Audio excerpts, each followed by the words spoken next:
recording? Hold on, let me double check. Alright, cool, we are. Alright, what's up, y'all?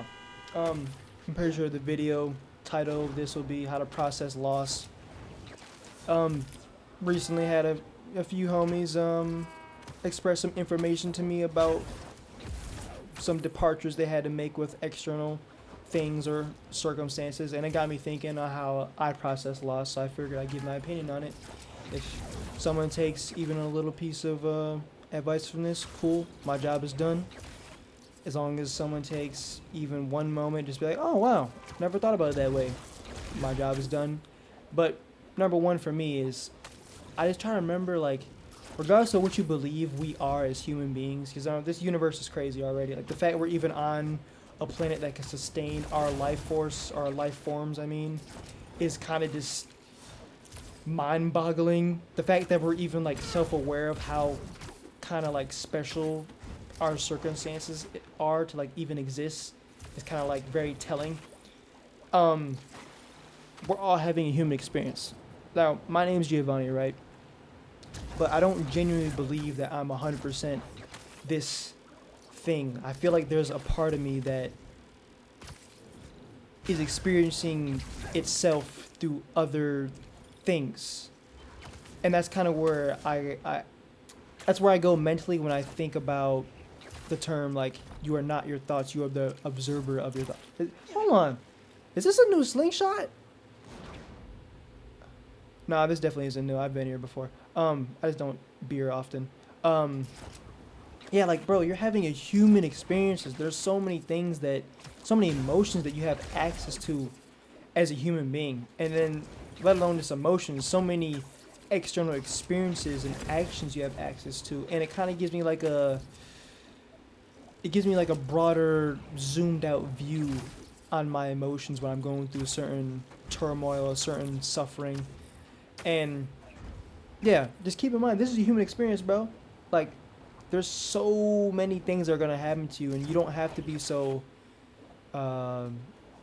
close to the portrait, brother. Like, you can back up and see the whole scale of the imagery or whatever you're experiencing, the whole portrait. Two, that I'm gonna go into more about the human experience. Just waiting to get my other points out. Two, you can only feel pain and loss if you were to love fully. It sounds very like duh, but it is so true. Like, don't numb yourself and live in a quote unquote safe circumstance or lifestyle, right? Because even then, safety is an illusion. Like, there's so many things that are outside your control that could end your life right now. Like, there's nothing stopping anyone from coming inside my house right now and gunning me down, and then my life is over, right? But I can think I'm safe because I've been building up this idea that if something's called a home or a house, then that means I'm okay and I can just do whatever I want. And I don't mean that in a morbid way and whatnot, but I mean to say in the sense of, like, don't be afraid to put yourself into uncomfortable situations to grow, or even just love in general. Some people are afraid to love, some people are afraid to experience these things. Because if we're being real, safety is illusion. And I don't mean that in a pessimistic way or negative way, but it genuinely is. It's all based on your expectations or your opinion of where you are now, which can always change at the drop of a dime. Like, I don't mean to be morbid saying this, but, like, even people from less fortunate areas, I'm talking not even just the hood in America, like, I'm talking about around the world. Like, one second you could be chilling, and the next thing you know, you're fucking getting bombed, and then your life is over. And that's kind of what I mean by, like, don't fall for the illusion of safety, because safety is more or less just stagnation most of the time. Yeah, you can only feel pain and loss if you were to choose to love fully. So do not run from that. You passively, subconsciously, whatever you want to call it, sign up for pain when you choose to love. But the cool thing about it is, this comes in the third point, you will hurt, bro. You will heal. And notice I said will, not you can, you will. These things are inevitable. You operate within them simultaneously, in my opinion. That's how I see it. You will hurt, you will heal. At any given moment, you can hurt or you can heal. It's ultimately up to you. And there are external things that are going to happen to you that are going to greatly influence that, of course. But I think when I finally understood that no matter what, I'm going to hurt. I'm going to heal. It gave me this a new like profound openness towards life, where it's like it doesn't matter what I go through, what's thrown at me, I'm gonna overcome it. Or you could be pessimistic and say it doesn't matter what I go through, I'm gonna hurt anyways. It's really just, is the cup half full or is it half empty type of viewpoint, I guess you could say. But 3 is you will hurt, you will heal. And 4, this might sound a little out there as well, but everything's for your benefit. Like this is where like what do they call it? Like radical positivity, I guess you could call it. There's a proper word I'm looking for that I can't come up with right now. But literally everything is for your benefit, bro.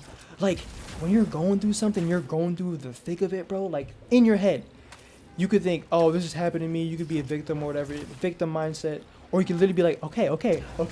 We're going through some shit right now. We're going through some shit. What is myself or what is the external world or God or whatever trying to teach me right now? There's something you could take away from everything. And the thing is, there is no right or wrong. Things are just happening, bro. We're all just indulging in the chaos of this planet, or that is this planet. And you could literally choose to be like, nope, everything's for my benefit. Everything I go through is for me to learn something about, ooh, I went through that. Okay, that was clean. Everything's for my benefit or me to grow in some sort of way. Like literally everything. There's not a single moment I ever go through where I am not growing or learning in some way or some capacity. And you can apply that to when you lose something. It's like, okay, I lost this thing that may have been dear to my heart or made me feel secure in some sort of way. What can I learn from this? And sometimes it sounds fucked up, but like, you end up finding out that you didn't even need that particular thing to feel whole necessarily either. And I don't mean that in the sense of people necessarily. It could be multiple things, like even like, I guess you could say addictions and all that, like losing an addiction in a way, like can be a good thing. It's like they know I'm too busy when they do this. Please stop talking, Miles. I just turned the speech down. Actually, that's what I should be doing. But fifth one? I think it's fifth one now. So this is a big one. This one personally is like, when I heard this one, I was like, oh, low key they spitting. You only lose what's not real. Let's let that breathe for a second. You only lose what's not real.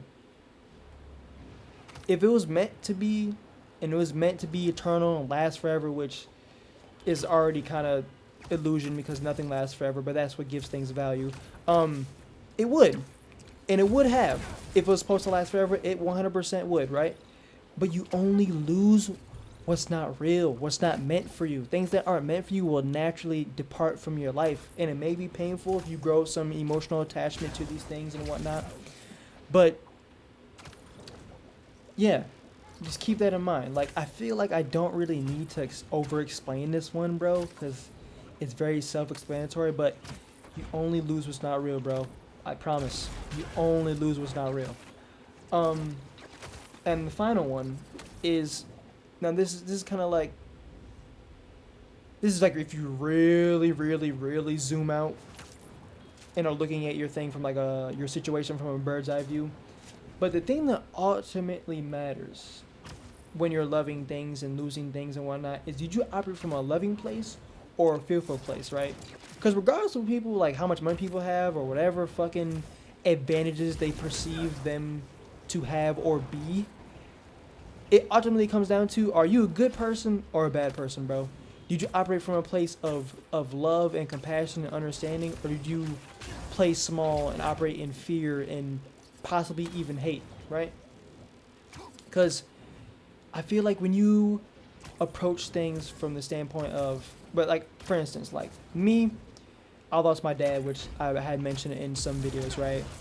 And me and my pops, like, we didn't necessarily get along the best. Like, we weren't arguing all the time, but we just never really got the chance to have like a super close father-son relationship.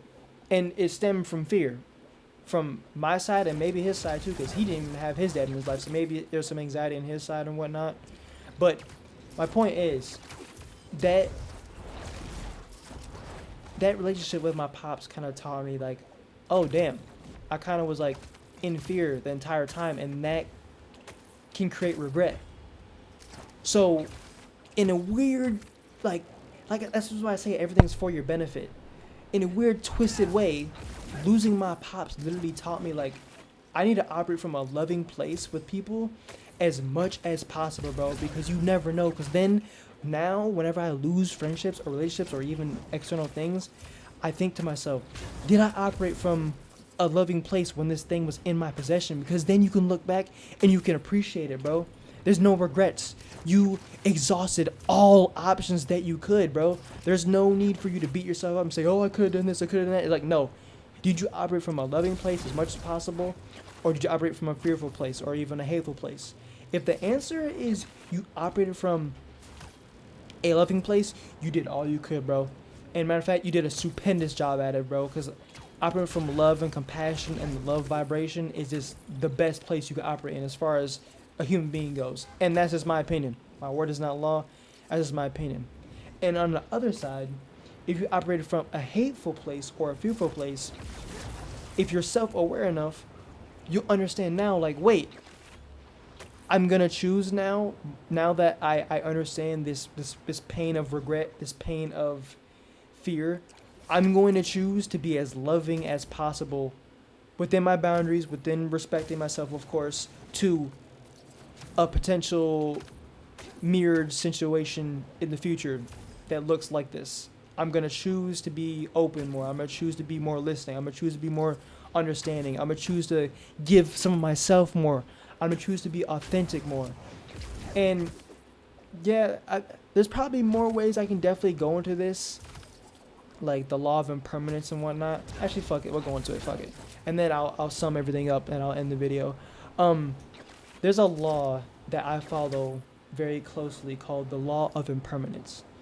And it basically is the idea, or not the idea, it's the fact that you basically own nothing and everything is always eternally changing no matter what, which I did kind of go into with the whole, if someone were to just like come into my house and just deck me down type shit, like safety is illusion and all that, because everything is always constantly changing no matter what. That's what the law of impermanence basically implies, or basically says, not even implies. Things are always changing no matter what, and you have really no control of that. So if you think about it, you've technically already lost everything that's dear to your heart. So that's not a bad thing though. Now that we are aware that we've already basically lost everything, it gives it that value. It gives you that, the scarcity of it not being eternal kind of gives it its value. And I don't, again, it's not meant to be taken in a depressing or negative way, but I simply believe that to be true. The law of impermanence, in a way, taught me to value things even more, because I know I'm going to lose it. For a fact, I'm going to lose everything I hold dear to my heart, bro. My intellect that I low-key pride myself on, which it's interesting because, like, no matter how much I talk in these videos and whatnot, you guys will never ever know the real me. That's just how things are. I feel like that applies to every single person. Like, there's so many thoughts and beautiful, even fearful, dark thoughts that you have that you don't share on a daily basis, right? And I'll lose that. And even like something like music, which I love so much. I love it like to the deepest like part of my soul. I love so much, to the point where like I'm losing my hearing because I was choosing to be neglectful of the volume that I would play my music. Like, even then, I've lost that too. I've lost my music taste in the end. I've lost all the things that I enjoy, but that's what gives them their value, right? And it sounds so corny, but it's so true when you really think about this. Like, you did lose everything already, so please take the time to appreciate what you have now, because you're going to lose it. And then when you do eventually lose it and you're still alive, external things, when you lose them, appreciate that too. Appreciate the experience. This is a human Experience, bro. You will hurt. You will heal. Everything is for your benefit. Now, I don't want to sit here and repeat myself because all these things can kind of intertwine with each other if you go deep enough. So I'm just gonna go over what I said. Number one, this is a human experience. You're experiencing being a human being. You're not necessarily a human being. That's what I believe. You don't have to believe that, but that's just kind of how I feel about it. Number two, you can only feel pain and loss if you were to choose to love fully. Open yourself up to the potential to love fully and feel pain fully. Experience life on a full spectrum. Don't just half-ass it. Open yourself up to these things. Because I promise, even if you do go the best way scenario or worst way scenario, you're still going to find your way back to that wholeness that you are and always have been. 3, you will hurt, you will heal. These things are unavoidable. No matter what you do, you might as well embrace both. 4, everything is for your benefit. Literally everything you can take away some type of lesson, some type of wisdom from it, experience, all that. Everything is for your benefit. Number 5, my favorite one, you only lose what's not real. I'll let that breathe for a second. You only lose what's not real.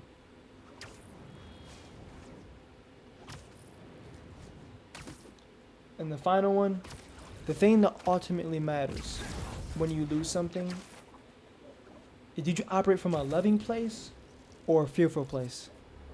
And are you going to choose to operate from a loving place or a fearful place in your next interaction or your next, I don't want to say cloned, but your next mirrored circumstance that looks like what you lost before? Are you going to choose to be better this time, or are you going to choose to operate in the same place you did before?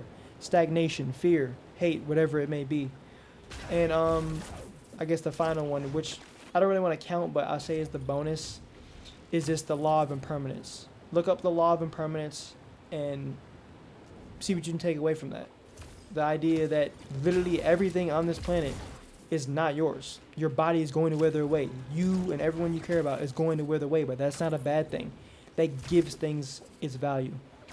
And I'm gonna say that's it. I do apologize for the mediocre web swinging. Whenever I start yapping, my swing tends to suffer a little bit, but hopefully someone's able to take some frame of perspective from my words today. And yeah, that's basically all I got. I'm out. Peace out.